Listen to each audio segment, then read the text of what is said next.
Olá, bem-vindas, bem-vindos. Boa noite para quem está assistindo ao vivo e para quem está assistindo em outros momentos também. Hoje, na live mensal, e vamos falar sobre a série Uma Nova Mulher, a segunda temporada. Vai ter alguns spoilers, né? Então quem ainda não assistiu, se não quiser assistir com os spoilers, né? Fica aqui o aviso. Estão me ouvindo bem? Vocês dão ok? Se o som estiver bom? Andei tendo alguns problemas com o som hoje. Boa noite, Bia. Boa noite, Cida. Olá, pessoal. Olá, Thaís. Bem-vindas a todos. Estão me ouvindo bem? Está tudo em ordem? Sim? Então, ok. Bom, essa série, Uma Nova Mulher, ela atualmente está na segunda temporada. A primeira temporada foi em 2022 pela Netflix. Um grande sucesso, ficou entre as top séries naquele ano, 2022. E foi um sucesso tão grande, uma série turca, que houve aí a continuação, e agora em 11 de julho de 2024, a segunda temporada foi lançada, também um grande sucesso, e já aí uma previsão para a terceira e até a quarta temporadas. Ainda não sabemos quando será, mas por que essa série fez tanto sucesso, está nas top 10 de séries no Brasil também, né? Do que se trata Uma Nova Mulher? Coloca aqui nos comentários se você já assistiu, e uma palavra, o que você achou. Comente aí sobre a série, compartilhe também se essa live você acha que pode ajudar alguém nesses comentários sobre essa série, sobre as dinâmicas que a série contém. Mas coloca aqui nos comentários se você já assistiu, sim, assistiu ou não ainda, e se assistiu, em uma palavra, em poucas palavras, o que você avaliou, o que você sentiu da série Uma Nova Mulher. Bom, essa série no Brasil se chama Uma Nova Mulher. Em inglês é Another Self, né, um outro self. Self, se a gente for olhar pelo ponto de vista da psicologia analítica, do Jung, self é aquela instância mais profunda, né? Ele fala da máscara, que é a instância com a qual nós nos relacionamos com os outros, né? A sombra, que é aquilo profundo que nós temos em nós, as nossas questões, nossas dificuldades, e o self, que é o eu mais profundo. Então, another self seria o outro eu, um eu mais profundo. Mas a tradução original no turco, eu não sei se eu vou falar correto, porque eu não falo turco, mas é Zeytin Agassi. E Zeytin Agassi significa oliveira, que é a árvore da azeitona, né? Do azeite de oliva, oliveira. E por que oliveira, né? Porque, inclusive na fala de um dos personagens principais da série, que conduz o fio ali da série, que é o terapeuta, o Zaman, ele fala da importância das raízes, que você tem uma árvore e você precisa, para que essa árvore dê frutos, né, para que ela cresça saudavelmente, você precisa cuidar das raízes. E raízes também, né, num sentido figurado, mas fala das raízes que todos nós temos, né, que são as nossas raízes, de onde nós somos originários, aquilo que nos nutre e de onde vem a seiva da vida, que é o nosso sistema familiar, a nossa família de origem. Deixa eu ver o que o pessoal colocou aqui, já assistiu, bastante gente já assistiu. Aprendizado, adorei a série. O pessoal entrando aqui, vamos continuar a falar sobre a série. Então, Another Self, um eu mais profundo, um outro eu, a oliveira, falando das raízes. E essa série ela tem um sucesso tão grande, porque, claro, são vários fatores, né? Foi uma série muito bem elaborada pela Nuran, né? Nuran é uma roteirista turca que já morou no Brasil durante um ano na sua juventude, veio fazer um intercâmbio aqui. Não sei se vocês sabiam que ela morou no Brasil por um ano, então ela fala um pouco, até fala bem português. Eu já assisti uma live dela com a colega Dagmar, que é consteladora e psiquiatra, e ela fala português, né, e contou da história dela aqui no Brasil e tudo mais. Então a Nuren colocou nessa série vários elementos muito atrativos, né? Então a amizade, a sororidade, a amizade entre essas três personagens que são as personagens principais da série, né? Essas três mulheres, que é a Ada, a Leila e a Sevgi, né? Então uma amizade muito profunda, né? Que iniciou na época da faculdade. Hoje elas são mulheres, né? Por volta dos seus 40 anos de idade. Mas antes dos 20 anos elas iniciaram essa amizade, morando, né, no mesmo local. Então criaram uma amizade muito profunda. Então fala da amizade, fala dos problemas que elas enfrentam na sua vida. Então questões de relacionamento, questões de saúde, questões profissionais também. Então isso chama muito a atenção. As questões também, as dificuldades que elas têm com as suas famílias de origem, problemas que aconteceram nas suas famílias, os vínculos que elas criaram através dessas relações de amor, dessa amizade, as relações de amor com parcerias afetivas também. Então, todos esses elementos que são tão profundos, né, eles foram muito bem conduzidos no fio dessa série, pela Nuren, pelos atores e atrizes dessa série, que também são muito bons.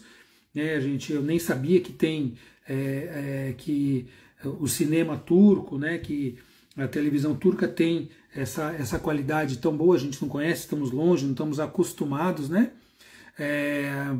Aqui a Krila, a segunda temporada, não assistiu ainda. A Bia falando que o filme é a evolução e a harmonização das famílias, exatamente.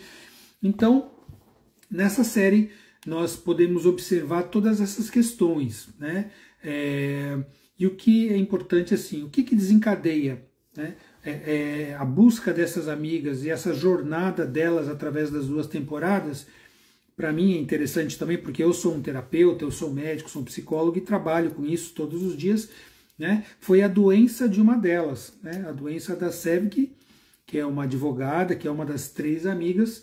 Ela aparece com um câncer, né? Um câncer de fígado, e aí toda a jornada delas, através dessas vivências sistêmicas, dessa dinâmica das constelações familiares, né, que a gente observa na série, se dá por conta da busca da Sevgi, quando adoece, de também buscar esse tratamento integrativo com esse terapeuta, com o Zaman, né? E aí elas mudam de cidade, vão para a cidade onde esse terapeuta atua, tá? Inclusive no final da primeira temporada mostra que ele não é somente um terapeuta, ele é um médico também, um médico formado, né, na medicina convencional, que por diversas questões acaba largando a medicina, né? Mostra depois os preconceitos que ele sofreu, né, por conta de ter aderido a essa terapia integrativa, né? E elas vão buscá-lo sem saber, né, que ele é um terapeuta. Inclusive uma das protagonistas, a Ada, é uma médica cirurgiã, então ela vai muito contra a vontade seguir a amiga dela, Sevgi, e a outra Leila. Ela não queria que a amiga dela fizesse esse tratamento integrativo, não acreditava, era muito crítica, somente acreditava na ciência.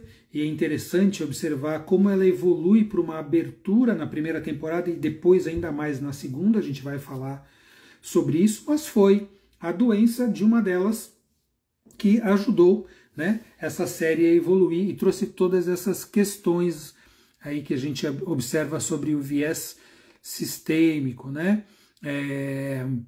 Aqui a Ivani, Ivani, achei interessante mostrar que o facilitador também tem suas questões e também caminha na harmonização. Sim, isso aparece aí no final da segunda temporada, vamos comentar sobre isso também, que é a questão, né, do curador, do terapeuta, né, também ter as suas questões, é óbvio, né?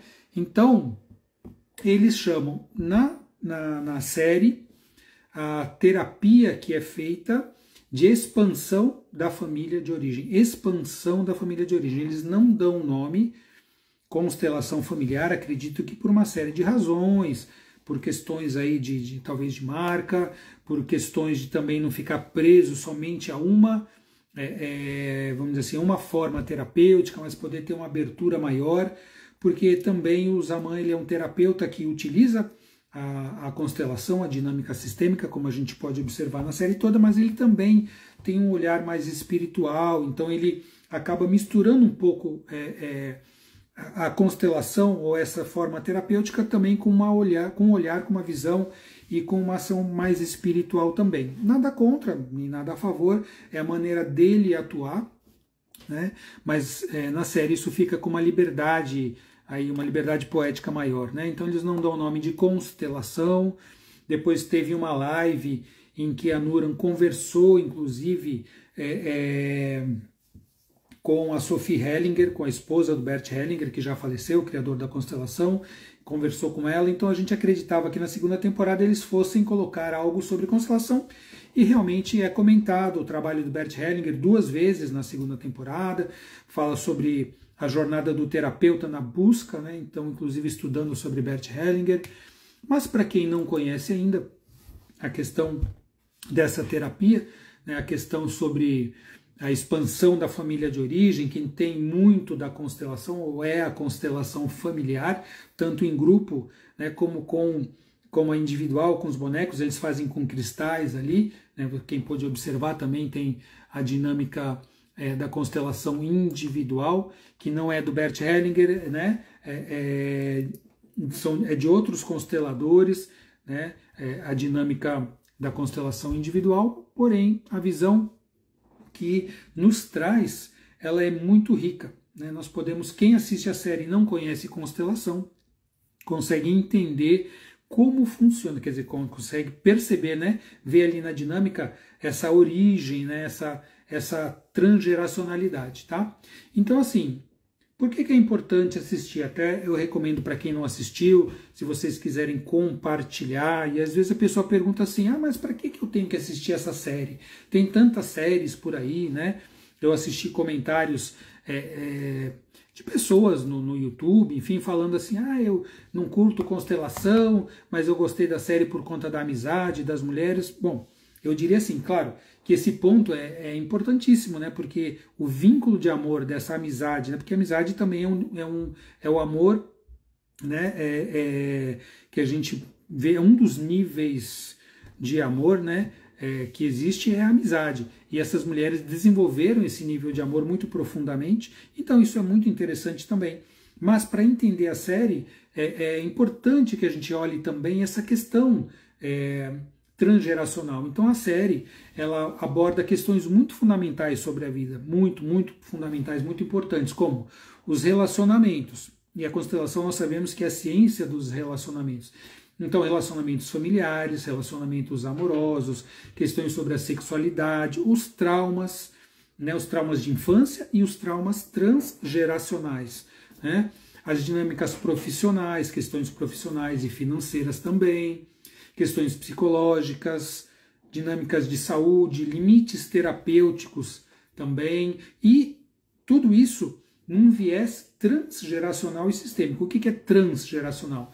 É um viés que vai a partir das gerações. Então não é somente o que acontece comigo que importa, mas sim muitas vezes, e eu poderia dizer que talvez na maioria das vezes para todos nós, né, questões que acontecem na nossa família, em gerações passadas, dos pais, dos avós, dos bisavós e talvez até antes, questões importantes, traumas, né, emaranhamentos que aconteceram em outras gerações podem e repercutem muitas vezes em nós. Então muitas dificuldades que nós passamos, em todas essas áreas que eu mencionei, elas podem se dar por conta de dinâmicas, traumas e questões que alguns antepassados nossos vivenciaram. Mas isso existe, isso acontece? Sim, já é comprovado, a psicologia comprova, o estudo da transgeracionalidade, da epigenética comprova que tudo aquilo que nossos antepassados vivenciaram está em nós. Nós não herdamos somente a genética, né? Nós sabemos que nós temos, né? Nós herdamos os cromossomos, o DNA dos nossos pais. Então, metade. A metade da hélice de cromossomos é do pai e a outra metade é da mãe, né? Essa dupla hélice que forma o nosso genoma, nosso DNA, e dos pais, nossos pais também. Metade deles é do pai deles, dos nossos avós, avô e avó, da nossa mãe também. Então nós herdamos essas características genéticas, porém também as características epigenéticas. Epi significa acima de, que são as questões, as condições de vida, as histórias de vida que as pessoas passaram. Nós herdamos também, e muitas vezes nós repetimos as dificuldades que foram vivenciadas por alguém da nossa família. Então, essa série tem essa importância de abordar essas questões fundamentais sob esse viés transgeracional, sob esse viés sistêmico do sistema familiar de origem, né? Então, como é que mostra isso? Esclarecendo que existem o que nós chamamos de lealdades sistêmicas.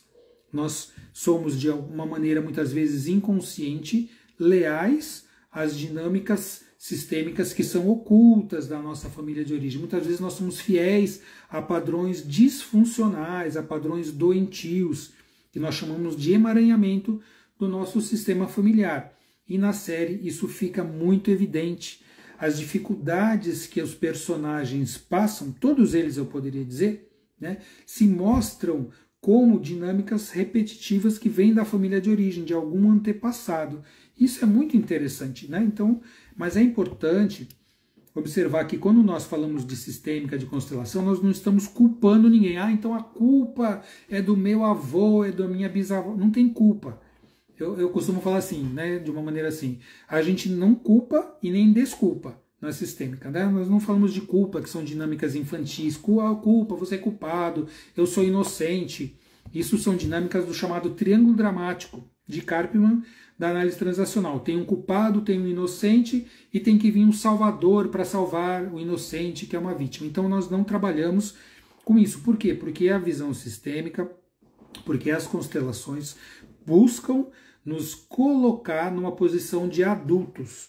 Né? Nós só podemos resolver as nossas dinâmicas, os nossos problemas e dificuldades que todos nós temos quando nós agimos de maneira adulta. O que é um adulto? O adulto é uma pessoa que lida com suas dificuldades, lida com a sua vida, procura encarar as questões que tem, mas sem triângulos dramáticos, né? Sem vitimizações, sem culpabilizações, sem acusações, né? Sem buscar ser salvador de ninguém, querer ser salvo por ninguém.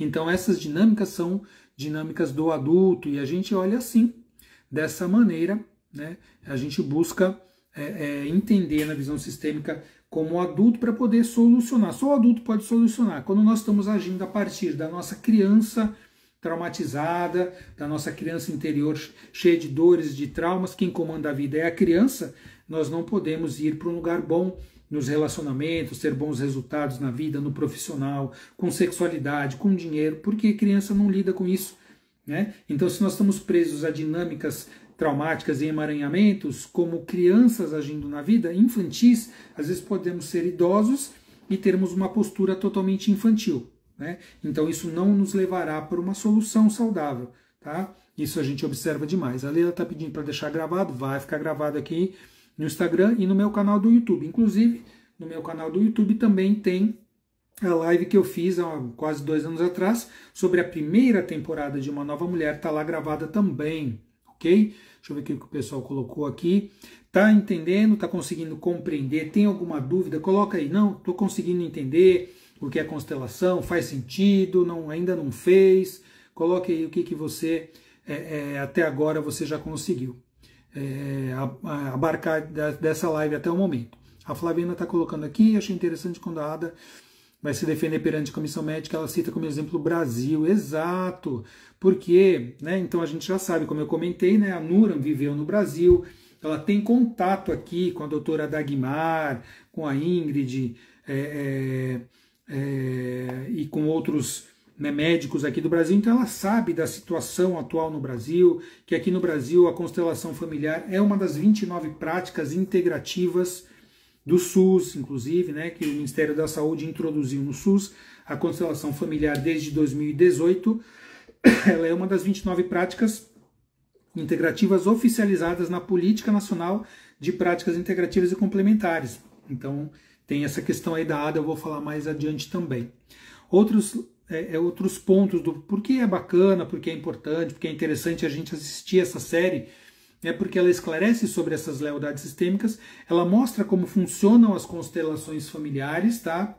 Tanto a constelação familiar em grupo, que é todo capítulo, né? Todo episódio tem uma ou mais constelações em grupo, e também mostra algumas vezes as constelações individuais, com os bonequinhos ali na série com os cristais, interessante, né? E mostra que as constelações elas são complementares, são integrativas, não substitui nenhum tratamento. Então a constelação familiar nunca se propôs a substituir um tratamento, ou ser um tratamento único, ou ser o melhor e mais importante dos tratamentos, nada disso. A constelação familiar ela vem para somar. Inclusive a gente segue uma das leis sistêmicas, chama-se hierarquia. Hierarquia é ordem de chegada.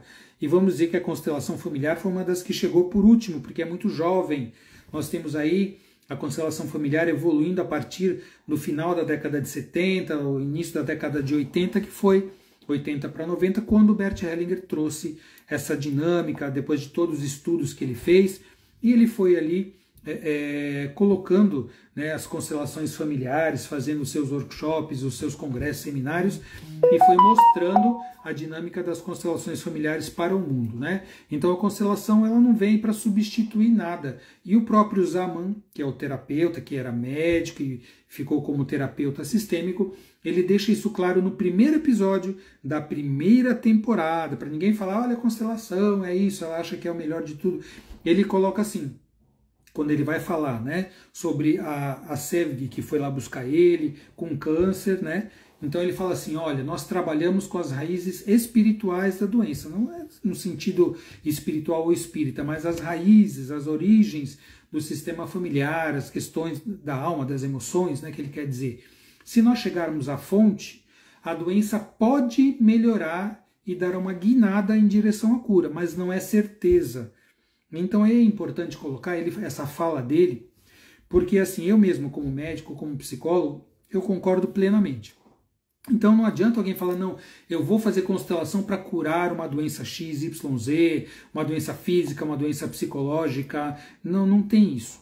A constelação não promete nada. A constelação é um instrumento para ampliar a consciência, tá? Então eu vejo assim, constelação é um instrumento de ampliação da consciência. Tá? Então, através de uma constelação, de uma dinâmica de constelação, que é uma técnica única, vamos dizer assim, uma sessão única. Você fala, mas uma sessão única vai resolver alguma coisa? Isso varia. Né? Tem pessoas que vêm para constelar e com aquela ampliação da consciência que ela teve na vivência da constelação, seja em grupo ou seja individual, ela sendo uma pessoa que tem uma dinâmica bem adulta, né, uma dinâmica de se responsabilizar pelos seus caminhos e tudo, ela pode, através de uma constelação, se mobilizar por um caminho de cura. Muitas vezes a pessoa não está ainda nesse estágio, ela amplia a consciência e vai precisar continuar através, por exemplo, de uma terapia. Então ela pode fazer a constelação e depois seguir, né, num caminho terapêutico, tá, com psicólogo, né?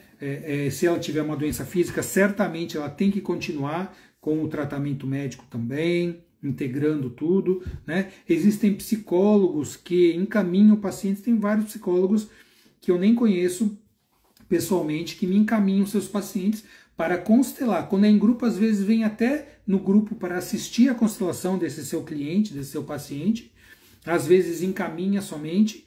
Por quê? Porque muitas vezes a terapia ela chega num estágio em que dá uma parada, uma estagnada, e aí quando você vem para uma constelação e você consegue enxergar muita coisa, ampliar essa consciência de uma questão profunda, você pode devolver isso para a terapia e seguir avançando. Então depende muito de cada um, né? O profissional, como o terapeuta sistêmico, ele vai fazer a constelação e ele vai orientar o paciente. Olha, eu percebo que você talvez precise continuar aí levar todas essas questões para uma psicoterapia, para um outro tratamento, para dar uma continuidade, tá? Porque muitas vezes isso é importante. Então, ao contrário do que muitos falam aí, ah, nossa, constelação, faz uma terapia, acho que resolve tudo, joga o cliente em qualquer lugar, isso é só os detratores, quem não conhece o que é constelação que fala esse tipo de bobagem, tá? Então, trabalhar com essa raiz espiritual, como coloca o Zaman, nessa raiz sistêmica, eu diria assim, eu chamaria, para não confundir, para não dizer que tem a ver com religião, tudo, porque não tem, tá? O Bert Hellinger foi um padre católico, depois ele largou, né, saiu da igreja, casou 2 vezes. Ah, pode casar 2 vezes também. O Bert Hellinger não fala de relacionamento, como é que ele casou 2 vezes? Bom, ele era um homem, era um ser humano, né? Ele também tinha suas questões, como qualquer outra pessoa, e trabalhou essas questões até perto da sua morte. Ele morreu com, se não me engano, 93 anos, e depois dos 90, ele estava constelando dinâmicas com a sua família de origem, com a sua mãe. Ele conta abertamente isso, né? Então não era um semideus, alguém que nós temos que ficar venerando, não tem nada disso. Constelação não tem nada disso. Não é uma seita, não é religião, é uma terapia. Eu, como profissional da saúde, digo que é uma abordagem terapêutica. Tem o pessoal do direito, então tem o direito sistêmico, usado aí para resolução de conflitos, né, para ampliar a consciência dos conflitos que existem, né, porque as pessoas que buscam ali o direito que tem conflito, né, e o direito sistêmico hoje tem pessoas aí, né, colegas e amigos da área do direito, né, que estão aqui nessa live também, como o direito sistêmico veio enriquecer, né, as possibilidades das partes se reconciliarem, né, a reconciliar, a serviço da paz. Então a visão sistêmica, ela traz todas essas possibilidades maravilhosas para a gente, né? Então, na série, para quem percebeu, quando vai começar ali uma sessão, muitas vezes mostra um flashback ali, né? Então se tem uma visão do que aconteceu. A pessoa vem, traz um problema, ela conta o problema e aí aparece ali uma cena de algum antepassado, de um avô, de uma bisavó, enfim, os problemas que essa pessoa vivenciou que tem a ver com a dificuldade, com o problema que a pessoa que veio constelar está passando. Claro que isso na série, né, aparece na TV, né, ali na série você vê e consegue entender, então a Leila na primeira temporada ela tinha um pavor de mar, ela não conseguia ir no mar de jeito nenhum. E não tinha uma causa, ela não sofreu nenhum trauma de afogamento quando era criança, nem nada. E na constelação se revelou ali que, se não me engano, foi a bisavó ou a tia-avó dela, foi jogada no mar e afogada quando refugiados, né? Ela estava de refugiada e não cabia no barco, mataram ela afogando. Então ela herdou esse medo do mar. E isso ficou claro, porque mostrou ali, né, naquele flashback, naquela cena, o que aconteceu. Bom, mas isso acontece na constelação? Não, isso não acontece assim numa constelação, né? Você não tem essa imagem, vamos dizer assim, essa cena passando, não. Mas você pode chegar a essa sensibilidade e às vezes tem ou não uma informação e pode chegar também a uma conclusão de onde veio muitas vezes um trauma, né? E constatando isso ou não. Então a constelação, claro, isso que aparece na série é algo que vai enriquecer para nós podermos entender de onde que vem essa origem, de onde vem essas questões. Mas na prática não é bem desse jeito, né? Não abre ali uma tela no espaço e todo mundo vai ver a cena que aconteceu, tá? Mas sim, na constelação nós conseguimos olhar através da representação, do posicionamento dos representantes que entram em sintonia com aquela informação, a informação do campo, a informação do que aconteceu naquele sistema. Muitas vezes nós temos acesso a essa informação do que aconteceu ali na família de origem, que pode explicar esse emaranhamento, ok? Então, mas na série fica bem didático e bem compreensível. Bom, tá fazendo sentido para vocês? Estão entendendo o que é a constelação? Tem alguma questão? Coloca aqui, não? Estou entendendo, vamos seguir em frente, vamos continuar, tá interessante? Ou tem alguma pergunta, coloca aqui, faz subir os coraçõezinhos, compartilha aí no aviãozinho para as pessoas assistirem também. Vamos seguir aí em frente com Uma Nova Mulher, com a segunda temporada, tá? A Dai Sampa está dizendo assim, sim, está muito bom. Bia é bem interessante, terapeuta Maria José, entendo. Ok, então vamos lá. Bom, vamos falar um pouco dos personagens, né? Os personagens que são aqueles que enriquecem, você está dizendo que faz total sentido. Os personagens, eles enriquecem a série porque através dos seus problemas, através das suas dinâmicas e através das suas questões, é que essa série se desenvolve, né? Ela se desenrola a partir das dinâmicas humanas, do sofrimento humano, né? E todos nós também temos as nossas questões, os nossos sofrimentos, né? Enfim, bom, talvez a personagem ali que todo mundo se identifica, né? Que tem um grande apelo ali é a Ada. A Ada é uma das 3 amigas, ela é uma médica cirurgiã, tá? Na primeira temporada, como eu falei ali no começo, ela não quer que a amiga dela, que está com câncer, vá fazer o tratamento alternativo, ou integrativo, ou complementar. Ela quer que ela fique somente no tratamento médico, porque ela somente acredita nisso. Ela acha que o Zaman, que é o terapeuta, o constelador, é um grande charlatão. Ela discute com ele. E é interessante observar, né, que no final ela vai evoluindo, ela vai se abrindo para as evidências, porque é o que a gente fala, né? Hoje em dia tem muitas pessoas que criticam demais as constelações familiares, que falam uma série de bobagens, que falam sobre o que não conhecem, que é isso, que não é científica, que gera trauma, enfim, as pessoas falam que elas não sabem. Elas ouvem lá o papagaio falar e vão repetindo, né? Mas não se importam em ir conhecer, em buscar um constelador sério, um profissional que trabalhe com isso, em se aprofundar na técnica, simplesmente estão ali falando coisas que nem conhecem. A Ada era assim, né? A personagem Ada, essa médica, tá? A Tuba, né? É uma atriz turca muito bonita, inclusive, né? Que passa por grandes problemas na primeira temporada. E é interessante, né? Que ela tem sintomas também, né? Ali na primeira temporada. E aí, quando ela inclusive perde, né, ela perde seu trabalho por conta de um tremor na mão, ela começa a tremer e ela é uma cirurgiã, então ela vai fazer uma cirurgia com aquele tremor, ela acaba quase matando um paciente. Ela era uma ótima cirurgiã. E aí, dentro da medicina, ela não encontrou uma resposta para esse tremor, não tinha nenhuma questão. E aí ela foi buscar o próprio terapeuta que ela criticava, o Zaman. Ela foi constelada, ela conseguiu descobrir de onde vinha esse tremor, que tinha a ver com uma questão, um trauma familiar, né, alguém que atirou numa pessoa da família dela, enfim, lá, e ela conseguiu, através dessa consciência, se curar desse sintoma, tá? Era um sintoma, não era uma doença estabelecida ainda, talvez se evoluísse, poderia talvez ter se transformado numa doença, mas ela conseguiu, através dessa visão, né, dessa ampliação da consciência, se curar desse sintoma e voltou a operar bem, então isso mostra na série. E a Ada, na segunda temporada, como é que ela chega na segunda temporada?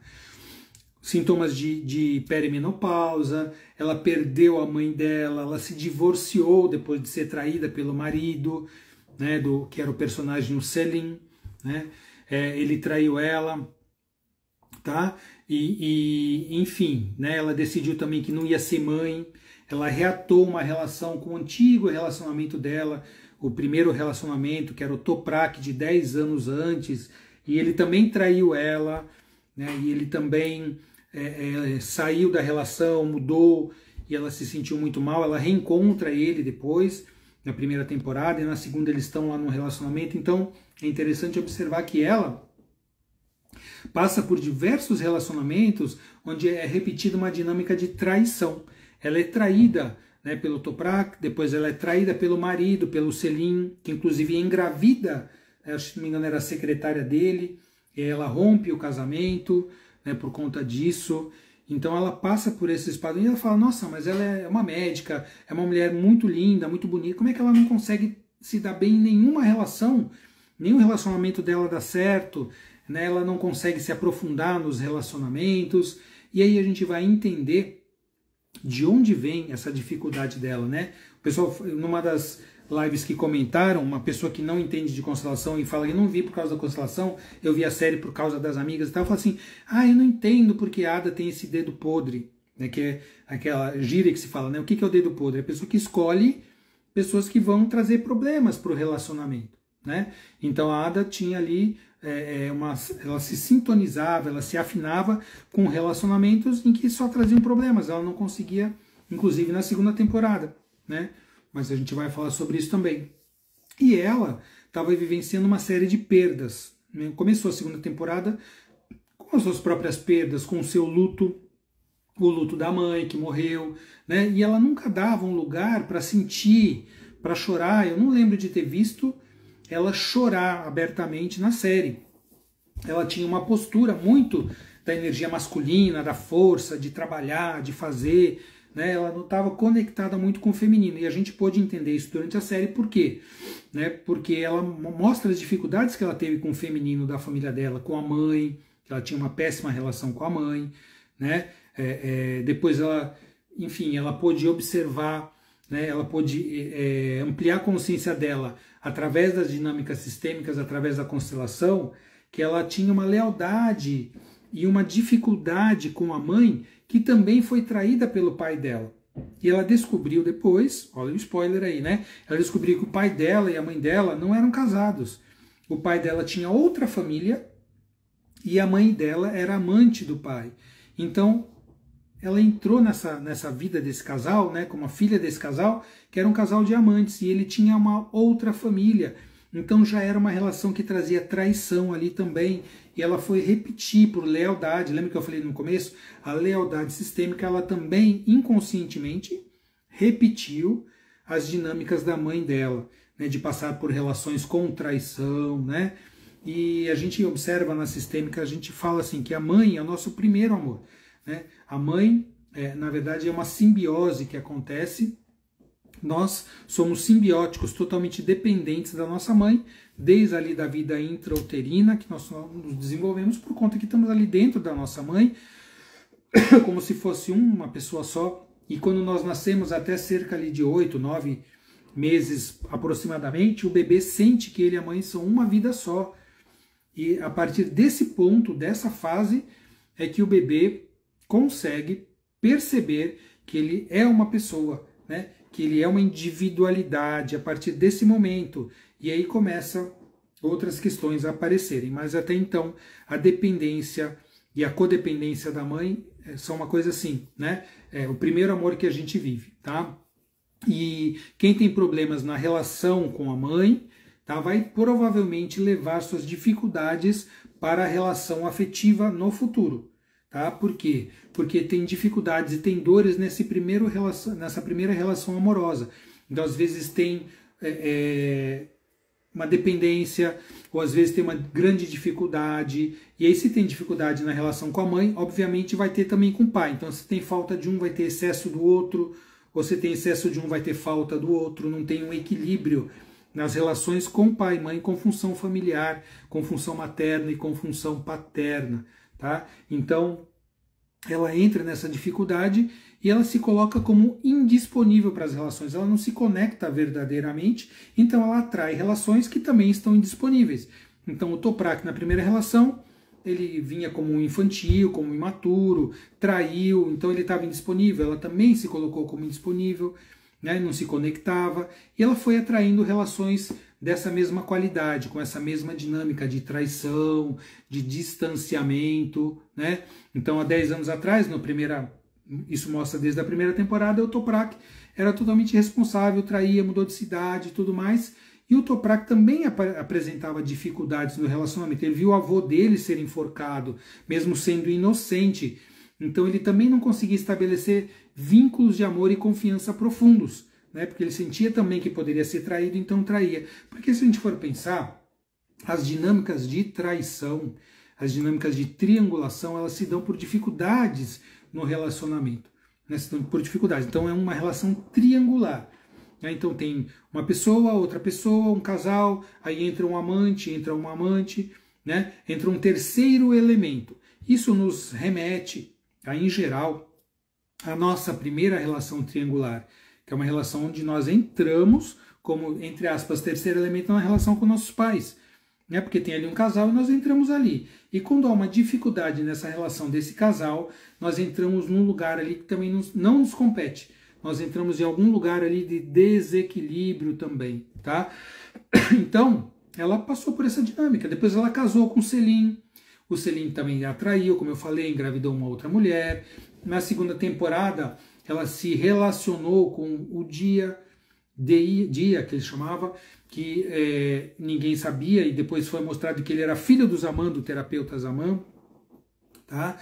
E ele também indisponível, também infantil, tá? Muito emaranhado, jovem, bem mais jovem do que ela, cerca de 15 anos mais jovem do que ela, mas tinha um bom relacionamento, uma boa sintonia, mas ele também era indisponível, ele tinha questões gravíssimas ali com o pai, com o terapeuta Zaman, que estava vivo, e questões também muito difíceis com a mãe, porque a mãe dele morreu no parto.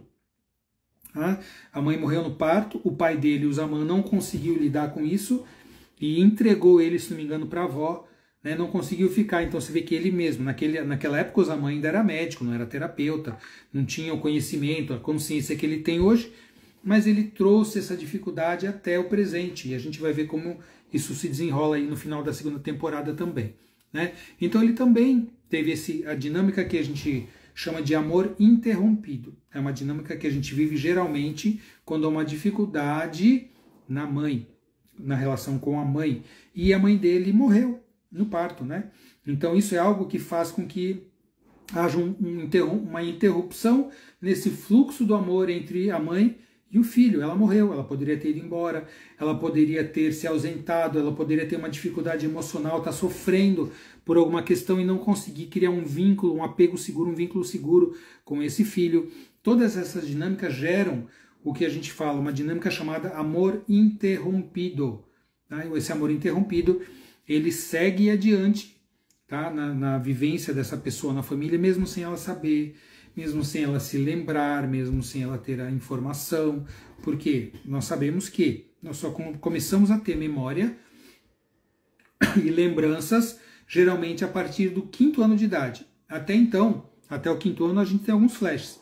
A gente lembra uma coisa, lembra outra coisa, mas lembranças a gente consegue ter quando uma estrutura cerebral chamada hipocampo se desenvolve mais, que é uma estrutura da memória, uma estrutura que possibilita essa memória, tá?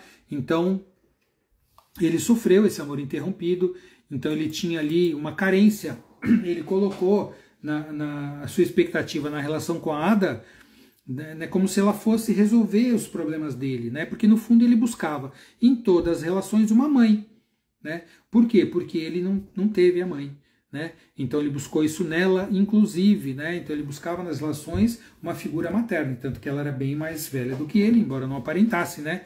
Mas ela era assim, tá? Então isso mostra na série, vamos dizer, nessa dinâmica, nessa história, em várias outras, em praticamente todos os personagens, as lealdades sistêmicas, tá? Como acontece as lealdades sistêmicas, né? A lealdade sistêmica é um padrão de repetição de dinâmicas sistêmicas que acontecem por algo que a gente chama de amor cego. O que é amor cego?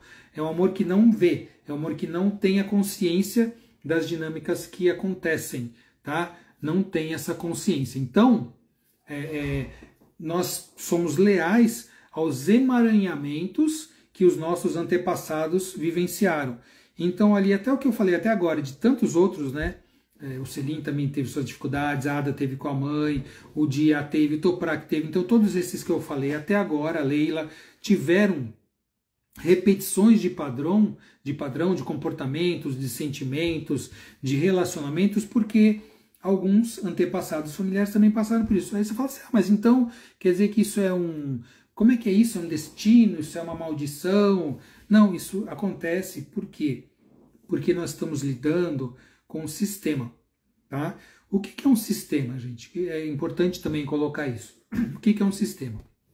Sistema é um conjunto, vou dizer de uma maneira assim resumida, mais simplificada, mas é um conjunto de elementos, tá, que se interrelacionam entre si, são interdependentes uns dos outros e caminham para um objetivo comum, tá? Então todo sistema ele caminha para um objetivo comum, cada sistema tem o seu objetivo, o seu propósito, e os elementos desse sistema são interdependentes. Então o que acontece com um, acontece com os outros, e eles se interrelacionam também, ok?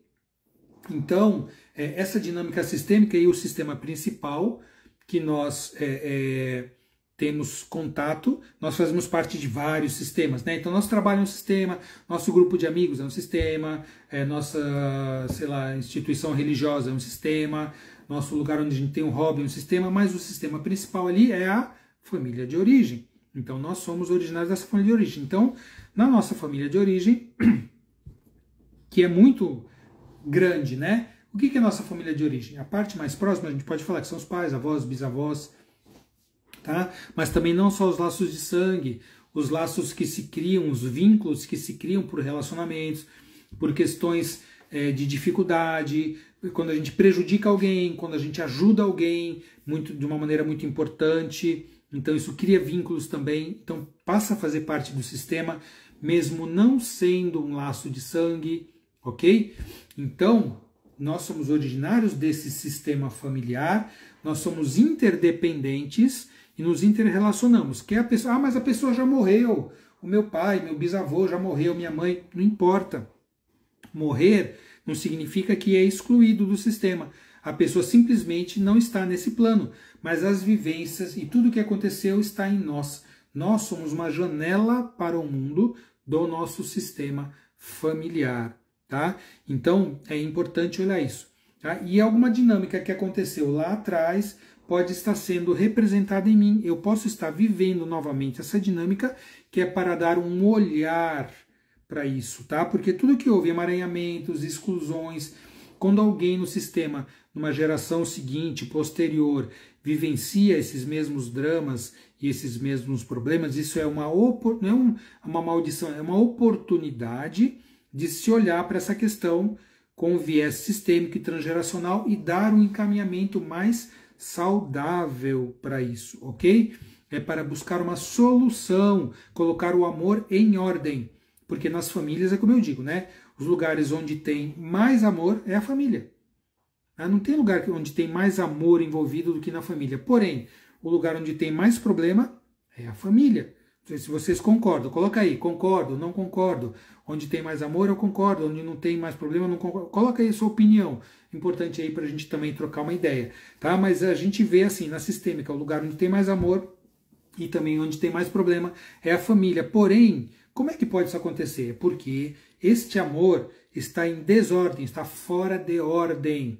Então, Bert Hellinger colocou as ordens do amor. O que são ordens do amor? Ordens do amor são as leis sistêmicas dos relacionamentos, são leis da vida. Ou seja, primeira, pertencimento. Todo mundo pertence. Minha família teve uma pessoa fora da lei, eu teve um doente psiquiátrico, ou alguém que usuário de droga, foi para a rua, morreu como indigente. Essa pessoa ninguém fala, ninguém conhece, exclui essa pessoa. Vai dar problema, porque a função que essa pessoa cumpre no sistema permanece, tá? Permanece a função ali, aquela dinâmica, aquele problema permanece, a função, e alguém vai repetir essa função e essa dinâmica para que possa ser vista e o amor possa ser colocado em ordem, tá? Então, pertencimento, ninguém pode ser excluído, todos pertencem, todos fazem parte. Segunda dinâmica, hierarquia. Quem vem primeiro, quem vem depois. Quem vem primeiro, chegou antes, é maior. Quem vem depois é menor, mas não é para subjugar. Porque a constelação subjuga as crianças. Mentira, bobagem. Quem fala isso é um absurdo. O CFP ter falado uma bobagem dessa. Quem é maior tem uma responsabilidade maior, porque veio antes, porque tem mais recursos, porque tem mais consciência, teoricamente, e deve cuidar de quem vem depois. Ou seja, os adultos têm o papel de cuidar das crianças. Quem vem antes tem, né, vamos dizer assim, o primeiro chegou primeiro, mas tem que cuidar de quem vem depois, que é a prioridade, né? Prioridade é cuidar de quem vem depois. Quando é criança, claro, né? Levar essa criança, esse filho para a vida. E isso implica na terceira, que é o equilíbrio de troca nas relações. Então, uma relação de casal é equivalente, são dois adultos, deveriam ser dois adultos que se encontram e trocam de uma maneira equivalente na sua relação. Um dá, depois o outro dá, e a relação vai crescendo assim. Tá? E entre os maiores e menores, quem é maior dá e quem é menor recebe. Os pais dão, os filhos recebem.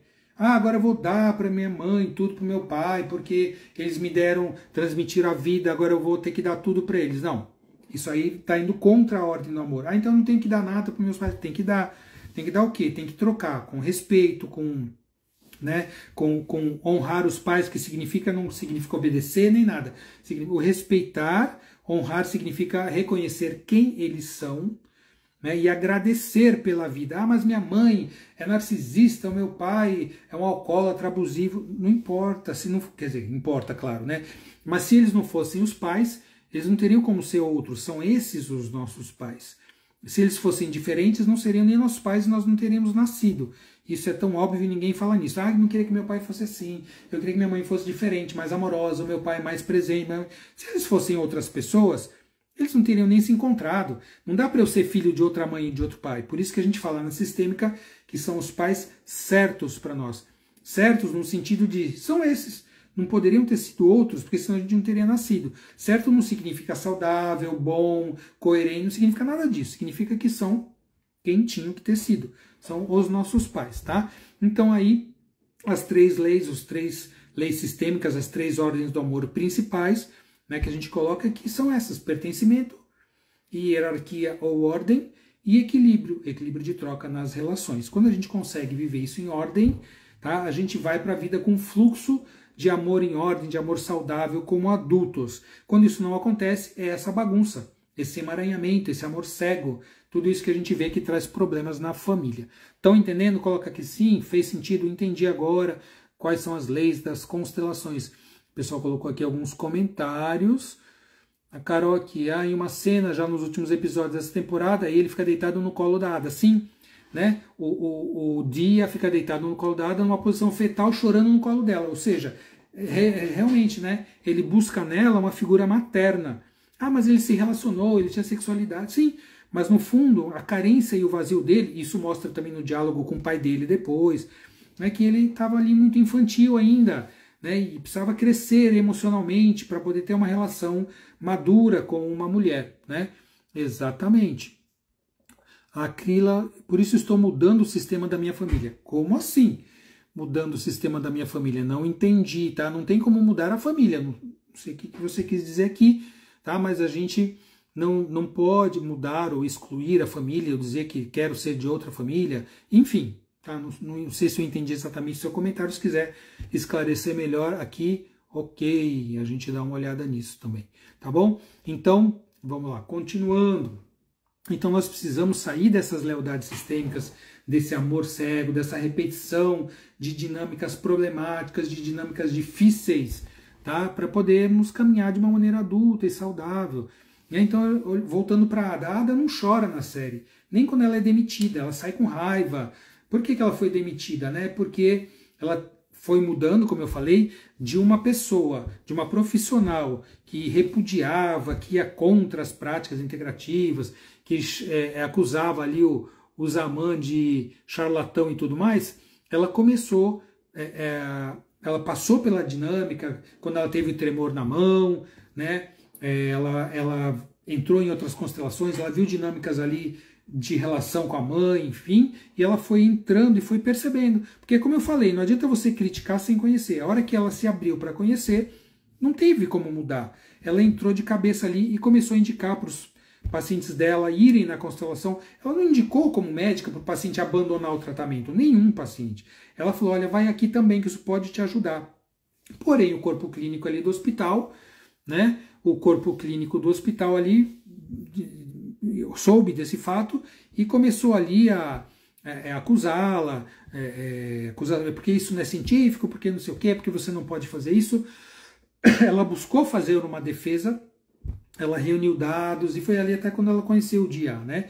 Porque ele ajudou ela a traduzir algumas obras ali, né, do espanhol, se não me engano, tal, e ela embasou a defesa dela das constelações, da terapia sistêmica que ela já estava entrando para o corpo clínico do hospital, e todo mundo achava, nossa, tá vendo, ela vai convencer todo mundo, nada, não convenceu ninguém, foi demitida, inclusive, né? Então mostra o fechamento das estruturas rígidas e científicas para o novo. Né? Não quer dizer que você tem que abandonar, mas porque não abrir a visão, porque todos aqueles falam, nós somos cientistas, mas a postura científica é uma postura de abertura. A postura científica é uma postura aberta para olhar, para evidenciar, né, o que está acontecendo. Não é para não, eu não acredito e repudio. Isso não é científico. Você não pode, a priori, refutar uma hipótese. Você tem que observar, você tem que testemunhar, você tem que olhar, você tem que vivenciar aquilo para ver se faz sentido para você ou não. Nada é para todo mundo. Ah, só essa terapia que é boa, as outras são ruins. Isso é uma dinâmica de psicopatia. Eu sou bom e todo mundo é ruim. Eu sou verdadeiro, todo mundo é mentiroso. Dinâmicas de psicopatia, isso aí. Isso não é nada sistêmico, não, tá? Então, a Ada, ela não vivenciava os choros, os lutos, né? Porque a gente precisa se abrir para essa fragilidade também do ser humano, tá? Se abrir, e a partir do reconhecer o sofrimento e a dor, não é para ficar ali, ai meu Deus, se vitimizando, nada disso, mas é para poder entrar em contato com a dor, para depois, a partir disso, a gente conseguir lidar, ampliar, né, a nossa resiliência e aprendermos a lidar com a dor, tá, com o sofrimento. Tá? Então, os lutos não vividos, a gente observa isso muitas vezes, não se vive os lutos, não se vive as perdas. E aí um homem está ali, às vezes até infarta, né? Porque segura e infarta. E a mulher muitas vezes entra na depressão, até por causa desses lutos não vividos também. O luto do divórcio é um dos lutos mais difíceis, mais dolorosos, mesmo quando a relação não vai bem, né? Porque a gente tem que abrir mão de algo que a gente acreditou, que é algo que foi um sonho, que foi um projeto. Então, todos os nossos lutos, eles têm que ser vivenciados, tá? Para que novos ciclos possam recomeçar, né? E a Ada passa por isso nessa temporada, né? Ela realmente vai ali, ela vivencia que teve pelo menos esses 3 relacionamentos, com o Toprak, com o Selim e com o Dia, e ela não conseguiu se abrir, e os outros não conseguiram se abrir, se integrar, e aí ela descobre que ela precisa ficar sozinha para descobrir quem realmente ela é. Né? Então chega um momento que ela fala, não, eu preciso ficar sozinha. Ela quer descobrir quem ela é, ela quer se equilibrar, ficar mais saudável, para aí sim poder vivenciar uma nova relação afetiva, uma relação afetiva saudável, porque senão a gente vai repetindo os padrões. Tem gente que sai de uma relação para entrar em outra, né? E aí o que acaba fazendo? Repetindo a pessoa, só muda de roupa, né? Muda de traço físico, mas acaba repetindo. Quantas pacientes que eu já atendi que me falaram, eu já vivenciei, eu já passei por 3 relações com traição, já passei por 5 relações com traição, com dificuldade. Eu falo, bom. E quando eu faço uma pergunta para elas, né? Uma pergunta assim, teve uma que chegou, teve 7 relações difíceis, com traição, com abuso. Aí eu perguntei para ela assim, poxa, difícil isso, né? Ela, ai meu Deus, se colocando como vítima, eu perguntei assim, quem estava em comum em todas essas relações? Quem era a pessoa que estava em comum em todas essas relações? Aí essa é uma daquelas perguntas, parece um koan, né? Aquele enigma japonês, que a pessoa tem que pensar fora da caixa. E ela pensou e falou, nossa, eu, né? Pois é. Você acha coincidência que você vivenciou 1, 3, 5, 10 relações onde teve o mesmo tipo de padrão? Você acha que só os outros são culpados e você é vítima? Até porque em relações onde há traição também a gente não olha dessa maneira, né? O coitado, a vítima que foi traída e o traidor. A gente não olha, porque numa relação de casal, a gente olha assim, 50%. A responsabilidade pelo que é saudável e pelo que é doentio na relação é 50% de cada um. Então não tem vítimas e vilões. Ah, mas tem um que bate, que é abusador, tem. Mas e por que a pessoa entra na relação de abuso em primeiro lugar e às vezes entra em várias relações de abuso, uma após a outra? Abuso físico, abuso emocional, abuso financeiro, né? Ou traição, ou dificuldade. Por que a pessoa repete as relações? Porque essa dinâmica é dela. Ah, você está culpando. Não, lembra? Não estamos nem culpando nem desculpando. A gente está observando como é que isso acontece nas relações. Então é importante que a gente se conheça, o autoconhecimento, amplie a consciência para não entrar novamente em relações difíceis, para não repetir esse padrão, para poder se tornar mais saudável e, por afinidade, por sintonia, atrair para uma relação uma pessoa mais saudável. Como é que eu, sendo cheio de problemas, dificuldades, infantilidades e maturidades, vou querer me relacionar com uma pessoa adulta, madura, bem resolvida, resiliente? Imagina, uma pessoa dessa vai se atrair por mim se eu for uma pessoa cheia de problemas. não tem nem cabimento pensar nisso, né? Então é importante a gente olhar isso. E a Ada, ela vivenciou isso, ela conseguiu, né, ter essa consciência e aí poder olhar para isso e se resolver. E vamos ver na terceira temporada como é que ela vai, né, provavelmente ter uma possibilidade, de repente, de vivenciar um amor saudável, um amor em ordem ali nos seus relacionamentos, né? Nossa, olha, já passou 1 hora, como é rápido, né? Eu só falei da Ada. Vamos falar rapidamente de outros personagens, então, também ali. A Leila, que é uma amiga dela.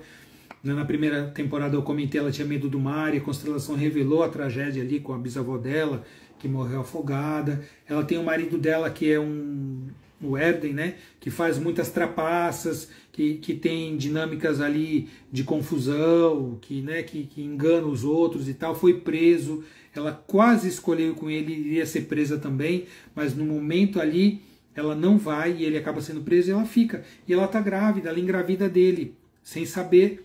E aí nasce a filha dela, né? Enquanto ele está preso. E ele ali todo machão pergunta se é agressivo, se a filha é dele mesmo. Aí todo mundo ficou com raiva dele. As mulheres querendo que ela largasse ele, enfim. Todas aquelas questões de triângulo dramático. Porque aí ele era o vilão, ela era a vítima e nós querendo ser salvadores. Larga ele porque ele não sei o quê. Então lembra, devemos sair fora dessas relações de triângulo dramático, de culpabilizar, de se vitimizar, de querer salvar. São dinâmicas que não são saudáveis. Pois enfim, nasceu a filha dela, a bebezinha, a Mavi, né? E ela, com a falta desse marido, ele está lá preso, né? Só depois que ele é solto e vem, tal. Ela tem uma fala que ela fala assim para a filha, e eu acho importante comentar sobre isso. Ela fala assim para mim: você é minha vida. Ela já tem um filhinho, né? Um filho, um menino. E inclusive está tendo enurese noturna, está urinando na cama, cheio de problemas emocionais por conta ali da ausência do pai, do masculino, enfim. Mas quando a filha nasce, a bebê, ela coloca assim para a bebê: você é minha vida. E tem muitas mães que falam isso, às vezes pais também, para um filho: você é minha vida. Achando que isso é lindo, ai que maravilhoso, que coisa linda. Não, isso é um peso. É quase uma condenação para um filho, tá? Um grande peso para um filho ter esse papel de ser a vida, de ser a salvação de um pai ou de uma mãe, ou desses dois, tá? Por quê? Porque imagina que você fala para um filho: você é minha vida. Se o filho cresce e ele quer ir embora, como é que ele vai embora levando a vida dessa mãe embora? Né? Faz sentido isso? Como é que pode? Eu vou levar minha vida da minha mãe embora, então ela não vai viver mais, ela vai morrer. E aí a gente vê muitas vezes essa dinâmica de ninho vazio, que a gente fala, né? Quando o filho vai embora, né? Ele cresce e vai embora, e os pais ficam ali naquele ninho vazio. O que é um ninho vazio? Gente, ninho vazio significa ali que ficou um vazio, né? Que o filho que foi embora, por quê? Porque ele estava no meio desse casal, provavelmente. Então o casal era só pai e mãe. Não era mais casal, né? Porque um casal está junto. O filho não está no meio do pai e da mãe. Isso já começa muitas vezes ali no berço. Tira do berço e bota o filho para dormir de bebezinho no meio do casal. Aí acaba o casal, acaba a sexualidade, vira papai e mamãe somente. E o filho ali no meio aguentando essa carga, né? Então muitas vezes se põe o filho para isso, né? Tem dificuldade na relação, tem dificuldade na sexualidade desse casal e põe o filho para ficar ali no meio para ele... Né? Então já é um peso grande. Filho, você é minha vida. Muitas vezes esse filho, ele não sabe, isso não é uma dinâmica falada, muitas vezes é uma dinâmica oculta, inconsciente, mas o filho ou a filha vai para a vida, vai trabalhar, vai estudar fora, se casa e muitas vezes ali sente a culpa, tá? Sente a culpa de ter saído de casa quando era a vida do pai, da mãe, da família, deixou eles ali sofrendo, e aí esse filho ou essa filha não consegue bancar emocionalmente e aí acaba voltando, né? Então tem problemas profissionais, tem problemas financeiros, tem problemas de relacionamento, às vezes separa, volta até com o filho para casa dos pais. Por quê? Porque não consegue ter uma autonomia. Ainda tem um padrão de dependência, muitas vezes dependência emocional, muitas vezes dependência financeira, tá? E isso acontece demais. Então, eu coloquei essa fala da Leila, falando para a filha bebê dela: você é minha vida, que joga uma grande responsabilidade, um grande peso ali para a vida dessa filha. Então é importante a gente observar isso, porque isso acontece também em muitas famílias, né? e ela tem essa dificuldade financeira também, ela não trabalha, aí ela quer trabalhar, ela é mais uma influencer, né? Aí ela busca trabalhar, busca abrir um restaurante com o Fico, que é o marido da Sevgi, então ela vai com todas as dificuldades, mas ela busca ser autônoma e ter esse espaço profissional também, então é bacana mostrar isso no caminho dela, né? Mas temos que tomar cuidado com isso, tá? Ela tem dificuldades com a mãe, ela tem dificuldades com a mãe e com o pai. O pai dela é um militar super rígido, porque passou por traumas na sua juventude. Então ele não fala uma palavra, se não me engano, ele não fala uma palavra na série inteira, na segunda temporada. Com aquela cara fechada, né, com aquela cara de rígido, né, de duro. E a mãe dela acaba seguindo ele, embora ela não queira, acaba seguindo o marido, né, não consegue também dizer não para ele, fica ali numa personagem mais submissa também, enfim, né. Aí tem a outra personagem que é a mãe da Sevgi, a Muko, uma grande atriz, e ela ficou grávida de um homem que ela amava, o pai dela não autorizava, porque ele acho que era de outra etnia ou de outra religião, se não me engano, o pai não ajuda, ela levou a gravidez adiante, não contou para Sevgi que o pai dela era o outro, e ele morreu, esse outro pai foi, acho que, assassinado ali num movimento que teve ali, enfim. E aí ela vai descobrindo isso, a Sevgi, que tem essa doença, né? O pai levou um tiro, parece que ali na região do fígado, e ela tem o câncer de fígado. Ah, tá relacionado? Não tá relacionado? Pode ter alguma relação, alguma questão também, né? Mas ela se revolta muito com a mãe dela, ela se vitimiza e acusa a mãe ao mesmo tempo. Então tem grandes problemas da Sevgi com a Muko, com a mãe dela, até que ela começa ali a se reconciliar consigo mesma, e aí ela consegue se reconciliar, ela vai em busca das origens dela, ela descobre o avô dela, o avô paterno, que vai contar a história do pai dela, e ele é um curandeiro, também é um terapeuta. Interessante isso, né? Porque ele prepara uma poção para ela, ali um segredo de família, ou seja, vamos dizer assim, que é um simbolismo, né, dela reatando as relações com o masculino da família, com o pai, descobrindo esse avô que ainda estava vivo, e faz uma poção para ela, e ela começa a melhorar da doença dela. Ah, mas então a medicina, esquece, é algo complementar, né? É até mesmo um simbolismo que mostra ela se reconciliando, descobrindo os laços ali com a família do pai, que para ela tinha sido oculta, tinha sido excluída, e ela volta a incluir essa família dela, essa família paterna, esse lado do paterno, e ela se reconcilia com a mãe também, né? Então é muito interessante isso, ela poder sair dessas mágoas, porque ela tem muita mágoa, e o câncer a gente sabe também que é uma doença relacionada a mágoas profundas. Ah, mas é só isso? Não, não é só isso.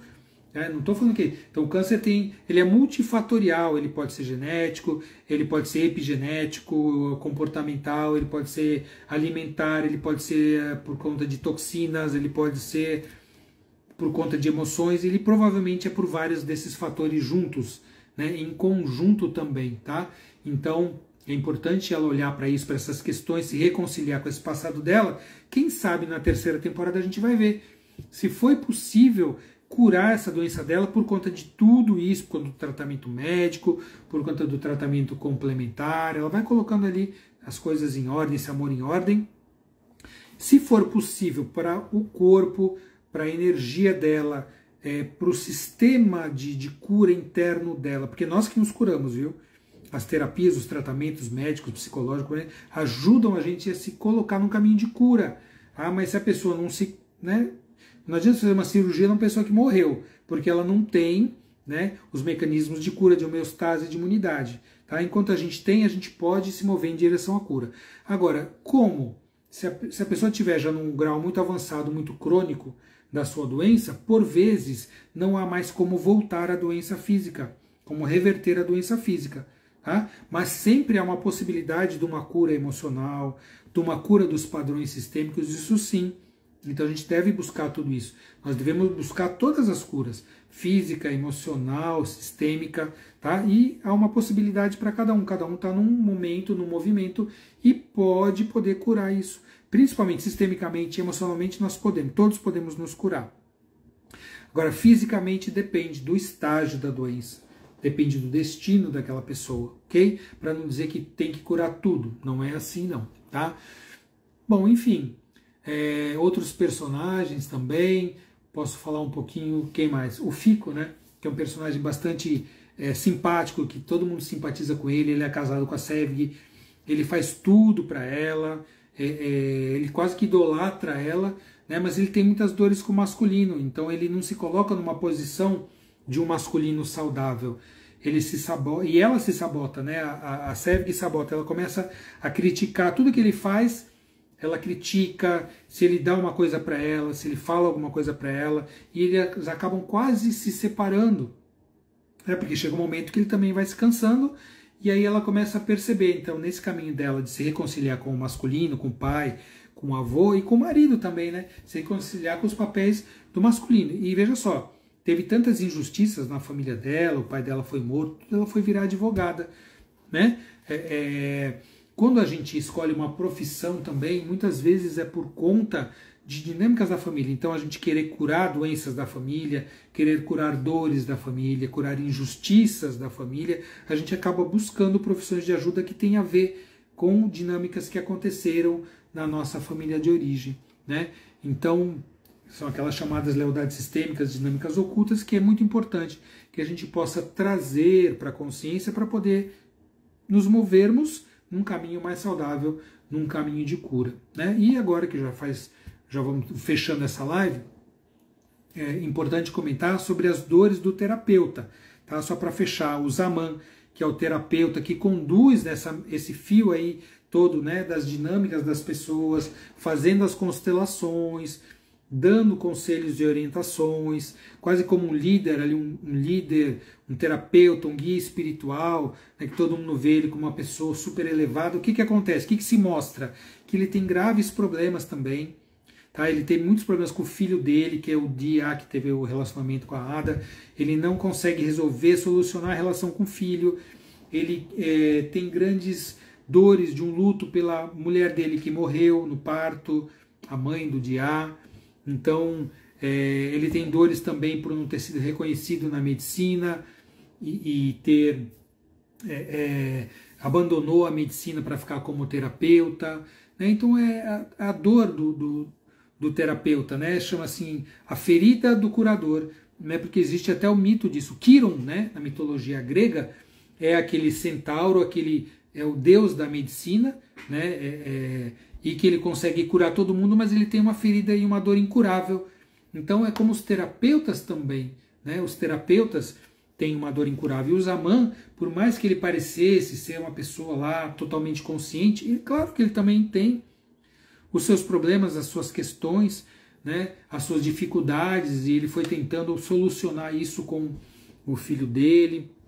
E a Ada, no final, a Ada, ela pergunta quando é que ela vai poder ser consteladora, quando é que ela vai poder fazer isso, e aí aparece no final uma dinâmica dele com ela. Ela pega e fala, então agora coloca aqui o cristal. Ela faz uma constelação individual com ele, e o cristal dele cai, e parece que está ali num buraco profundo, e mostra um antepassado dele, que acho que foi o avô dele, e um dos filhos, um dos tios, tio dele, que caiu num buraco profundo porque eles trabalhavam ali no campo e faziam grandes buracos, enfim, por conta ali da plantação e tudo mais, né? E aí eles caem e morrem. Então tem grandes perdas ali, exclusões que não foram vistas, e ele está totalmente conectado com isso. E a Ada, ali fechando essa temporada, ela consegue ser a terapeuta do terapeuta. Então ela conseguiu completar esse ciclo dela, né? Conseguiu se tornar, do começo da série, quando ela era uma grande crítica, condenava as terapias sistêmicas, a constelação, dizia que ele era charlatanismo.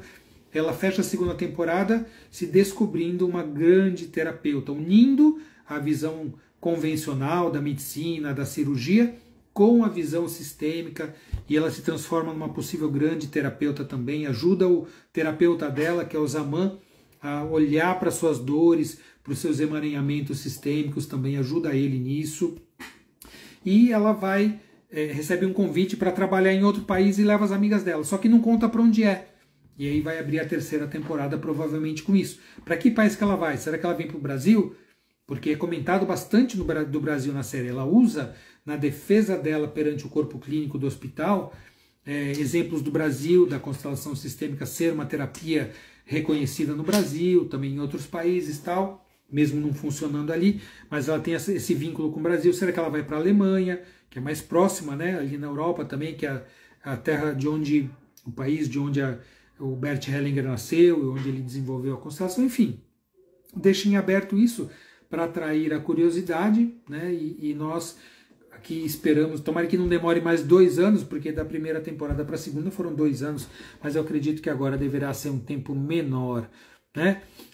E é isso, fez sentido para você, esclareceu alguma dúvida, deu vontade de rever a série ou de ver se você ainda não viu a série, tem alguma questão sistêmica que você queira deixar aqui, deixa eu ver aqui os comentários, né, que o pessoal colocou aqui, bastante comentários, tá? Vai colocando tudo em ordem, a Carol colocou, né, a Cida falou, voltamos para conhecer a história, para poder curar as suas dores, né, a Ana, interessante a relação entre os profissionais, profissão escolhida e a família, certamente, e a Carol, quem indica que terapeutas são os mais emaranhados, com certeza, Carol, isso que eu mesmo digo, quando eu fazer um grupo de constelação, eu falo, olha, eu tô aqui não é porque eu sou um ser iluminado superior, porque eu tenho mais problema que vocês, e eu tô aqui pra gente olhar junto para todas essas questões, né, então, com certeza, tá?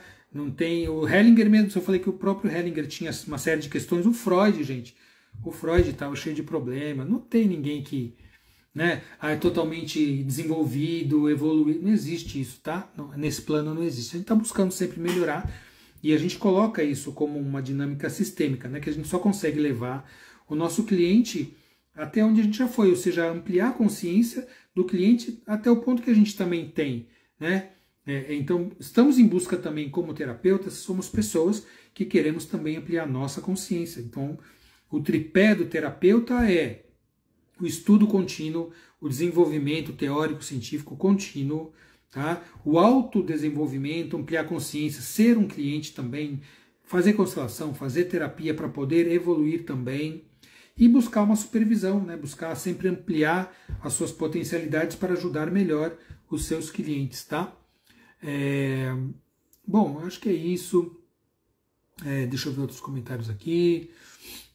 Precisamos passar para ensinar, os clientes vêm com as mesmas tretas. Bom, todo mundo tem os seus problemas, né? Carol dizendo que está ansiosa pela 3ª temporada. O Sami aqui entrou. Sami Storch, aqui minha reverência, o criador, desenvolvedor do direito sistêmico no Brasil, juiz de direito na Bahia, né?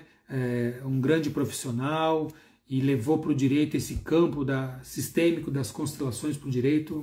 Uma honra estar aqui na live. Um grande abraço. Eu já fiz aqui um seminário que o Sami veio para Santos, eu participei e foi, como sempre, muito bom. Tá? A Lu também foi aluna do Consciência Sistêmica, minha aluna em São Paulo. Muito bom, algumas coisas que eu não ia perceber na série, agora com a live eu percebi. Às vezes é bom até nós podermos rever a série agora com essas informações, né, com essas questões aí que foram discutidas, a gente poder perceber mais. E quem não assistiu, quiser assistir a live da 1ª temporada, tá no meu canal do YouTube. Se você não me segue e quiser me seguir para mais conteúdos aí, conteúdos de saúde, qualidade de vida, da medicina integrativa, da sistêmica, me siga também, quem ainda não me segue. Entre no canal do YouTube lá, assine, se inscreva no canal do YouTube, tem muitas lives, inclusive sobre constelações ali também, tá? Então fico aí com a minha gratidão para vocês por terem participado. Se acharam que a live foi interessante, compartilhe, ela vai ficar aí no Instagram e depois no YouTube, compartilhe com seus contatos e seguimos juntos, sempre aí ampliando a consciência, buscando desenvolver um movimento de amor em ordem, para que todos nós precisamos, para sair desse amor cego, dessa lealdade sistêmica, dessa repetição de padrões familiares que não trazem, né, benefícios para nós nem para o nosso sistema. Como eu falei que o objetivo de um sistema é seguir adiante, né, o que o nosso sistema familiar quer? Quer seguir adiante. Né? Ele quer seguir, quer evoluir, quer ir para frente. Isso só pode acontecer quando nós formos cada vez mais saudáveis. Então, quando nós conseguirmos vivenciar o amor em ordem. Gratidão a vocês, falei bastante, até ficando meio rouco, mas agradeço a presença, a participação, os comentários, a força de vocês. Fiquem bem, um abraço muito forte, um beijo no coração e até a nossa próxima. Tchau, pessoal. Até mais.